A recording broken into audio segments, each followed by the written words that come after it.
ఎంత కాదన్నను మిహిరకులుని యొక్క క్రూర కార్యములు జరుగుచునే ఉన్నవి. ఇది అతని రాజ్యం యొక్క చివరి సంవత్సరం, అనగా లౌకికాబ్దము 2442 సంవత్సరం, క్రీస్తు పూర్వము 634 సంవత్సరం. లౌకికాబ్దం అనగా ధర్మరాజు స్వర్గారోహణము చేసిన సంవత్సరం. దీనినే కాశ్మీరాబ్దం అందురు. కాశ్మీరము వందలు వదిలిపెట్టి సంఖ్యలు చెప్పుకొందురు. వారి లెక్క ప్రకారము 42వ సంవత్సరం. ఏనుగుల మహావధ తర్వాత పెద్ద ఘోరమైనది మరల జరగలేదు.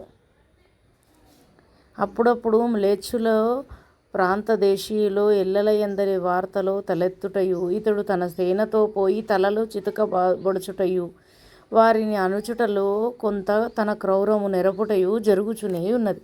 అతని అవసాన కాలము వచ్చినది. దైవజ్ఞులు వాని రాజ్యకాలమునందు ఇది చివరి సంవత్సరమని 70 ఏండ్ల నుండి చెప్పుచునే వచ్చిరి. అతడు క్రూర కార్యములతో పాటు సత్కార్యములను కూడా చేయుచునే ఉండెను. గాంధార దేశం అతని మామగారి రాజ్యం. నీలాంకుని తర్వాత అచ్చట గోవర్ధనుడు రాజయ్యను. పుష్కలావతి నగరమున బావమర్ది కొడుకు రాజ్యము చేయుచున్నను సర్వాధికారములు మిహిరకులునివే. గోవర్ధనుడు రాజ్యమునకు వచ్చిన తర్వాత ఎక్కువ అధికారము కళ్యాణవతీ దేవిదైనను గోవర్ధనుడు కొన్ని మహాకార్యములు సంప్రాప్తించినప్పుడు మేనత్త భర్తకే వార్త పంపును. ఈ ఏడాది గోవర్ధనకు పెద్ద పని వచ్చెను. చంద్రకుల్య నది ప్రవహించుచున్నది. అది ఏటేటా బ్రహ్మాండమైన వరదలు వచ్చి కొన్ని లక్షల ఎకరములు పంట పాడు చేసి పోవుచుండును. అందుచేత ఆ ప్రాంతమంతయు నిత్య క్షామముగా ఉండును. ఎటైనను నదులు 10-12 ఏండ్లకు వరదలు వచ్చును.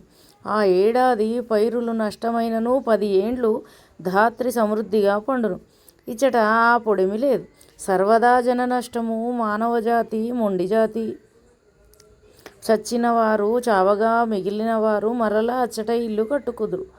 ఈ స్థితిలో కొందరు క్షేత్రపాలన రాజ్యాంగ విషయిక మంత్రులు చంద్రకుల్య నదిలోని నీరు కొంత వేరుగా మళ్లించినచో ఈ ఆపద తగ్గునని భావించి నదీ ప్రవాహము మరలించుట అనగా దుష్కరమైన కార్యం. లక్షలాది జనులు పనిచేయవలేను. పలుగులు, పారలు, తట్టలు లక్షలు కావలేను. ఇట్టి కార్యము మిహిరకులుని వంటి చండశాసనునికి సాధ్యము కాని తక్కిన వారికి సాధ్యము కాదు. ఆ ప్రదేశములందు జనులు సోమరులయ్యుందురు. వారి చేత పనిచేయించుట చాలా కష్టం. గోవర్ధనుడు వాని మంత్రులను వచ్చి మిహిరకులుని ఆశ్రయించి అతడు అంగీకరించెను. కాశ్మీర గాంధార సైన్యములన్నీ మాత్రమే కాక లక్షలాది ప్రజలు కూడా ఈ మహాకార్యమునందు నియోగింపబడిరి. పని జరుగుచున్నది. మరల వరదలు రాకపూర్వము పని పూర్తి కావలేను. ఈలోపు ఆ వరదలు వచ్చినచో చేసిన పని అంతయు వ్యర్థమైపోవును. కొత్తగా చవ్వుచున్న ఏరు కొన్ని గజముల వెడల్పు చంద్రకుల్య తటము వదిలి తవ్వబడుచుండెను. వరదలు వచ్చినచో వదిలిపెట్టిన సన్నని యొడ్డు దానికి లెక్క ఏమి? అదియు కాక కొత్తగా తవ్విన కాల్వ కూడా నదీ జలము పోసుకొనుకుట అనువైన నేల అగును. పూర్వపు లక్షలు కాక కొత్తగా లక్షల ఎకరములు నాశనమగును.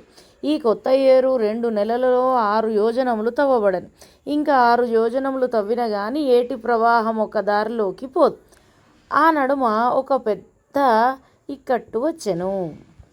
ఏటి యొక్క కడుపు నేల యొక్క మెట్ట పల్లములను అనుసరించి తజ్ఞులు ధాత్రి మీద కళను చూసి నిర్ణయించిరి. అచట నీరు మలుపు తిరగవలేను. అచట ఒక బ్రహ్మాండమైన మహాశిల అడ్డపడినది. ఆ శిలను తొలగించిన గాని ఏటి త్రవ్వకము సాగదు. ఆ శిల సరిగా ఆ ఏటికి నడుమ భాగమున ఉన్నది. ఎంతయో తవ్విరి. వేల కొలది జనులు మహాదీర్ఘము మహాబలిష్టములైన గుణపములతో లేవనెత్తుటకు నెడములేని ప్రయత్నము చేసిరి. శిల కదలలేదు. మట్టమునందు బలం లేదు. మట్టము కనిపించుచునే ఉన్నది. పలు చోట్ల ఇట్టి శిలలను గుణపములతో లేవనెత్తుట జరిగినది. ఈ శిల కదులుట లేదు. ఈ ప్రయత్నమున 10 దినములు పని వృధా అయినది. వరదలు వచ్చు కాలమును బట్టి చూచినచో 10 దినములు మహాకాలము, కార్యనాశన హేతువైన కాలం. రాజులు మంత్రులు మహాధికారులు వచ్చి చూతురు, శిల కదలదు. మిహ్రకులకు ఏమి చేయుటకును తోచలేదు. మిథ్యా ప్రజ్ఞాన దేవత కనిపించుట లేదు. కళ్యాణవతి సౌధములు కాశ్మీరమును ఉన్నవి. అతడు 10 ఏనుగులను తగిన దండునిచ్చి ఈ కార్యము చెప్పి కళ్యాణవతీదేవిని వెంటనే తీసుకొని రమ్మని వార్త పంపెను. ఆమె మరునాటికే వచ్చెను. ఆమె కొరకు అచట పెద్ద గుడారము వేయించిరి. ఆమె అందులో విడిసెను. మిహిరకులుడు ఆ రాత్రి ఆమె గుడారంలో ఒక గదిలో నిద్రపోయాను. మిథ్యా ప్రజ్ఞాన దేవత కనిపించాను. మిహిరకులుడు, అయ్యా, ఇది నా రాజ్యకాలము యొక్క చివరి ఏడాది. నేను ఈ మహాకార్యమును పూనితిని. ఆ శిల కదులటలేదు. ప్రజోపకారము కొరకు నేను ఈ మహాకార్యము ఆరంభించి తిని. దేవత, ప్రజా సంహారమునకు ప్రజోపకారమునకు ఏమి సంబంధం? మిహిరకులుడు, ప్రజయున్న కదా సంహారము జరగవలేను. ప్రజయే లేనిచో ఎవరిని సంహరింపవలేను? అడవి జంతువులను పెరగనీయవలేను. అప్పుడు వానిలో కొన్నింటిని సంహరింపవలేను. దాని పేరు వేట. వేట వేరు, సంహారము వేరు. దేవత, నిజమే. ఆ శిలను పతివ్రత అయిన స్త్రీ చేత స్పృశించినచో అది కదులును. దానికి ఇంకొక మార్గము లేదు. అంతటితో దేవత మరుగున పడెను. మరునాడు మిహిరకులుడు జంజాటంలో పడెను. తన భార్య ఉన్నది. ఆమె మహాపతివ్రత అని తను అనుకొను. అది సర్వజన విదితమైన విషయం. ఆమెతో చెప్పవలేను. ఆమె ఏమనును? రాచఠీవుల విలక్షణములుగా ఉండును. ఇది విశిష్టమైన కార్యమైనను సేవకులు పనిచేయువాండ్రును పనిచేయవలసిన పని. రాణి అంగీకరింపనిచో ఏమి కావలేను? మిహిరకులుడు ఆమెతో చెప్పలేదు. మంత్రులు, అధికారులు, ప్రజలు కోట్ల కొలది కలరు. దగ్గరగా దూరముగా బహుగ్రామములు కలవు, పట్టణములు కలవు. సృష్టిలో పురుషులు ఎంతమంది ఉందరో స్త్రీలు అంతమంది ఉందరు. ఈ వార్త సర్వవ్యాప్తమైనది. పెద్ద అధికారులు, చిన్న అధికారులు, బ్రాహ్మణులు, క్షత్రియులు, వైశ్యులు, శూద్రులు, 64 కులముల వారు, సేనాపతులు, సైనికులు అందరూ తమ భార్యలను తీసుకొని వచ్చి ఈ శిలను స్పృశింపవలెనని రాజాజ్ఞ అయినది. ఇది ప్రజోపయోగకరమైన కార్యం. స్త్రీలు 100,000, 1,00,000, కోట్లు వచ్చుచుండిరి. ఇది ఒక విడ్డూరమయ్యను, ఒక వినోదమయ్యను, ఒక ఉత్సాహమయ్యను, ఒక ఆశ్చర్యమయ్యను. రథముల మీద, బండ్ల మీద, గుర్రముల మీద కాలినడకను దూరముల ఎందలి పురుషులు, మూల ఎందలి పురుషులు తమ భార్యలను తీసుకొని వచ్చుచుండిరి. ఇందులో ఒక ఆశ కలదు. ఏ స్త్రీ చాకినచో ఆ శిల కదులునో ఆ స్త్రీకి మిహిరకులుడు 10,000 దీనారములు ఇచ్చును. ఎంతమంది స్త్రీ పురుషులు వచ్చినను వారచటనున్నన్నాళ్ళు వారికి భోజన వసతులు ఏర్పాటు చేయబడును. అంతేకాదు, వచ్చిన ప్రతి స్త్రీకి శిల కదలకపోయినను 100 దీనారములు ఇవ్వబడును. జనులు ఎగబడి తమ భార్యలను తీసుకొని వచ్చిరి. కోడండ్రను తీసుకొని వచ్చిరి, కూతుండ్రను తీసుకొని వచ్చిరి. 4 దినములు గడిచెను. వచ్చిన స్త్రీలు 2 కోట్ల మంది పైన ఉండిరి. తమ 100 దీనారములు తమకిచ్చినచో వారు పోదుమన్రి. మిహిరకులకి నిమిషమునకు 10 రెట్లుగా కోపం అభివృద్ధి చెందుచుండెను. 2వ దినము పొద్దుకుంకు వేళకు ఆ కోపము వింధ్యాపర్వతం అంత ఎత్తు పెరిగాను. 3వ నాటి సాయంకాలమునకు హిమవత్ పర్వతం అంత ఎత్తు అయ్యాను. 4వ నాడు పొద్దుకుంకు వేళకు భారతదేశమందరి సర్వపర్వతములు ఒకదానిపై ఒకటి ఉంచినచో ఎంత ఎత్తు ఎగునో అంత ఎత్తు అయ్యాను. గాంధార, కాశ్మీర, కటకోత్తర, జ్యోతిష, దరద, సింహపురి ప్రముఖ సర్వరాష్ట్రముల ఎందలి స్త్రీలు అందరూ వచ్చిరి. రాయి కదలలేదు. జనులలో ఒక వదంతి బయలుదేరను. చంద్రమతి, దమయంతి, సీత, సావిత్రి మొదలైన మహాపతివ్రతలందరూ రాజభార్యలే. కళ్యాణవతీదేవి మహాపతివ్రత. ఆమె వచ్చి తాకినచో శిల కదులును. మిహిరకులుడు తన భార్య వద్దకు పోయాను, కానీ ఈ సంగతి చెప్పలేకపోయాను. వృద్ధుడైన పురోహితుని చేత చెప్పించాను. ఆమె ఇట్లనను: గాంధార, కాశ్మీర దేశములందలి సర్వరాజ స్త్రీలు వచ్చి తాకిన తర్వాత శిల కదులనిచో అప్పుడు తాను స్పృశింతుననెను. 1000 కొలది రాజకుటుంబముల స్త్రీలు వచ్చిరి, స్పృశించిరి. శిల కదలలేదు. మరలా కళ్యాణవతిని అడిగిరి. ఆమె ఇట్లనెను: పాతివ్రత్యం అనగా ఏమి? పాతివ్రత్యము బహువిధములుగా నుండు. సీత, అనసూయ, అరుంధతి, చంద్రమతి, దమయంతి ప్రముఖ మహాపతివ్రతల వంటి శీలము కలవారు సర్వదేశములందు సర్వకాలమునందు ఉందురు. సీత పిలిపించినంత భూమిదేవి తాను వచ్చెను. చంద్రమతి ఆజ్ఞ ప్రకారము వహ్నిదేవుడు ఉపశమించెను. ఇది పాతివ్రత్య మహిమ అని నేను అనను. ఇది వారి వారి ఉపాసనా బలం. వారు తపస్వినులు. వారేదో మంత్రమును ఉపాసించిరి, వారికి సిద్ధి కలిగను. ఆ సిద్ధి వలన కలిగిన శక్తి పాతివ్రత్యమునందు ఆరోపితమై వారట్టి పనులు చేయుటకు సాధ్యమైనది.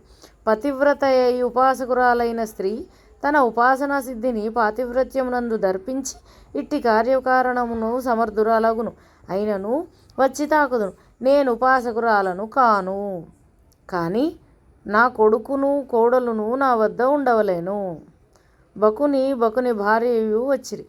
కళ్యాణవతీదేవి శిలను స్పృశించబోచున్న దనగా రాజకుటుంబముల సర్వస్త్రీలు వచ్చి శిలను స్పృశించిరి.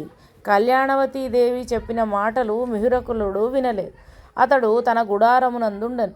ఒక కుమ్మరావము వలె ఇటుకల యావనము సందుల పోసి యుమమునకు చేత కట్టెపుల్లల చేత లోన మండుచు పైన పూసిన మంటి చేత సన్నని మట్టి బెత్తాలలోని పగుళ్లలో నుండి పైకి వచ్చుచున్న సన్నని పొగ చేత మాత్రమే అనుమానమగుచున్నట్లు మిహిరకులుని కోపము కనిపించుచుండే. ఇట్లుండగా కాశ్మీర రాజకులమంతయు వచ్చెను. అందరూ వచ్చిన తర్వాత కళ్యాణవతి కొడుకును మేనల్లుని పిలిచెను. వారిద్దరును వచ్చిరి. వారు ముగ్గురు ఏకాంతముగా కూచుండిరి.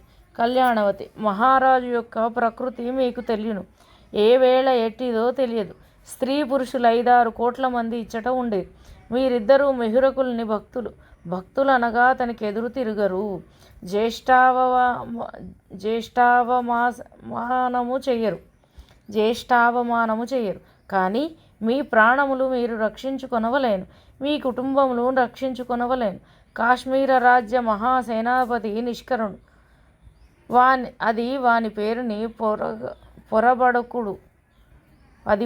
పేరని పొరబడుకుడు. మహామంత్రి కంకుడు వానిని తలతన్నినవాడు. నిష్కరుడు ఎంత చెప్పినచో సైన్యమంత చేయును. అది విశ్వాసము గల సైన్యము మీకున్నదా? అంత విశ్వాసము గల సైన్యము మీకున్నదా? బకుడు, తల్లి, నీ వర్ణెడు మాటలు నాకు అర్థమగుటలేదు, కానీ నా సైన్యము నాకున్నది. గోవర్ధనుడు, నా సైన్యము నాకును కలదు. సరే. కళ్యాణవతి, మీ సైన్యము నిష్కరుని సైన్యముతో యుద్ధము చేయనక్కర్లేదు. మహారాజు ఆజ్ఞ మీ సైన్యములు పాలింపవు.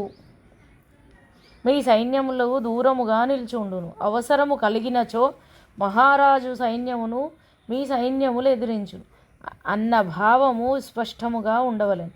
నాకు సైన్యమున్నది. నా తమ్ముడు నీలాంకుడు గాంధారమునందలి ఉత్తర దేశము నాకిచ్చెను. గడిచిన 20 ఏండ్లుగా నా రాజ్యము నా కిందనే ఉన్నది. నా సేనలు నా అదుపులో ఉన్నవి. 3 సేనలను కలుపుదుము. మనము రాజద్రోహము చేయము. మన ఆత్మరక్షణము మనం చేసుకుందుము.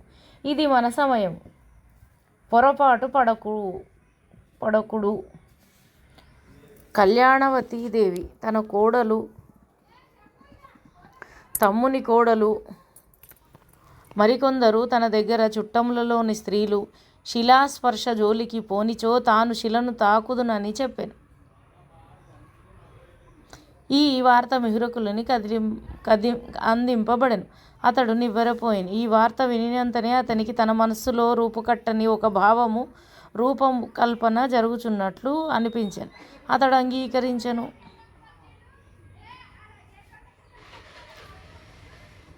కళ్యాణవతి ప్రజలతో విస్పష్టముగా ఇట్లు చెప్పెను. ఆ మహాశిల నేను తాకినను కదలదు. మీరాశలు పెట్టుకొనవద్దు. మహారాజు యొక్క కోరికను తీర్చుటకు మాత్రమే నేను పోవుచున్నాను. ఇట్లు చెప్పుచూ ఆమె శిలా సన్నిధానమునకు పోయెను. మిహిరకులుడు అచ్చట లేడు. ఆయన చూచుచుండగానే తాను శిలను స్పృశింపవలనని ఆమె అనెను. మిహిరకులుడు వచ్చెను. అచటనున్న ఉన్నతాసనంపై అధివసించెను. కళ్యాణవతి పోయి శిలను తాకెను. అది కదలలేదు. ఎవరేమి చేయుదురు? అందరూ దిగ్భ్రాంతి నొందిరి. కోట్ల కొలది సమావిష్టులైన స్త్రీలను ఊపిరాడనది కాదు. వారి భర్తలకు ధైర్యము కలిగినది. అంతటి మహారాణియే మహాపతివ్రత అని ప్రసిద్ధి పొందిన స్త్రీయే కానప్పుడు మనమా అని సర్వకాంతాజనము తమ్ము తామోదార్చుకొనిరి. కళ్యాణవతి దేవి రాజుతో సంసారం చేయుచున్నాడు. దేవితో రాజు సంసారం చేయుచున్నాడు. మనము మన భార్యలతో సంసారము చేయుట తప్పు కాదు అని సర్వపురుషులను తమలో తాము తమాయించుకొని 4-5 దినములుగా 2 కోట్ల సంఖ్యకు మించిన పురుషులు డోలాయమాన మనస్కులై ఉండ్రి.